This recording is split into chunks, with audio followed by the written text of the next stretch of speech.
سلامونه دوستانو، زموږ په دې درس کې امریکن انګلیش فایل کتاب کې دوستانو زموږ د نن درس دی کاونټینګ حساب، یعنی حساب ریاضي. موږ په انګلیسي کې حساب څنګه کولی شو؟ وکیبلري یعنی لغتونه، نمبرز حساب له صفر څخه تر لسو پورې. look what are the numbers، وګورئ چې شمېره څه ده.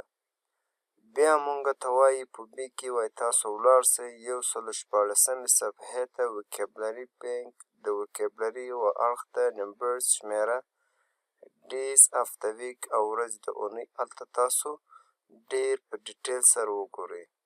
ډو فار عملي کار. count around the class from 0 to 10. په صنف کې یا په ټولګي کې حساب کوئ له صفر څخه تر لسو پورې and then read from 10 to 0، بیا له لسو څخه تر صفر پورې.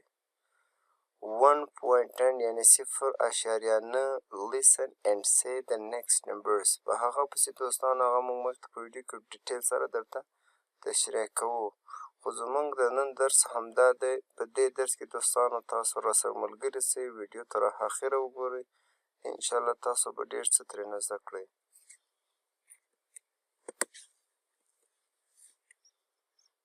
وکیبلري یعنی لغتونه، نمبر 0 to 10 له صفر څخه تر لسو پورې. look what are the numbers، وګورئ شمېره څه ده. look what are the numbers، وګورئ شمېره څه ده.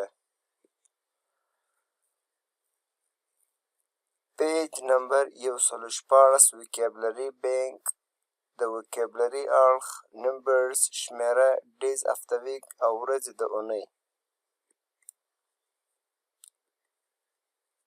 count around the class from 0 to 10 from 10 to 0 له صفر څخه بیا تر لسو پورې په ټولګي کې حساب کړئ، بیا له لسو څخه تر صفر پورې حساب وکړئ.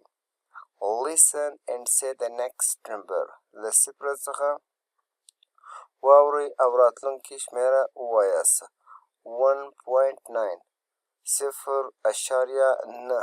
دا دوستان موږ تاسو ته په اډیویي شکل پلی کوو په ویډیو کې مخته. 1.8 نمبرز دوستانو زموږ د نن درس خاص او خاص له صفر څخه تر لسو پورې دی. listen and repeat the numbers، واورئ او تکرار کړئ دا شمېره.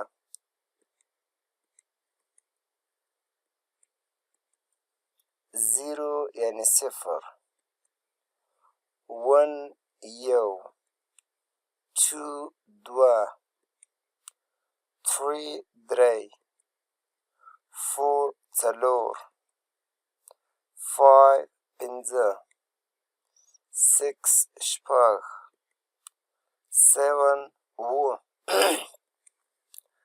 8 اته، 9 نهه، 10 لس. دوستانو تاسو دا ورسره په ویډیو کې مخته تکرار کړئ او ورسره زده یې کړئ. دوستانو زموږ د نن درس د دې کتاب هم کاونټینګ یا حساب و.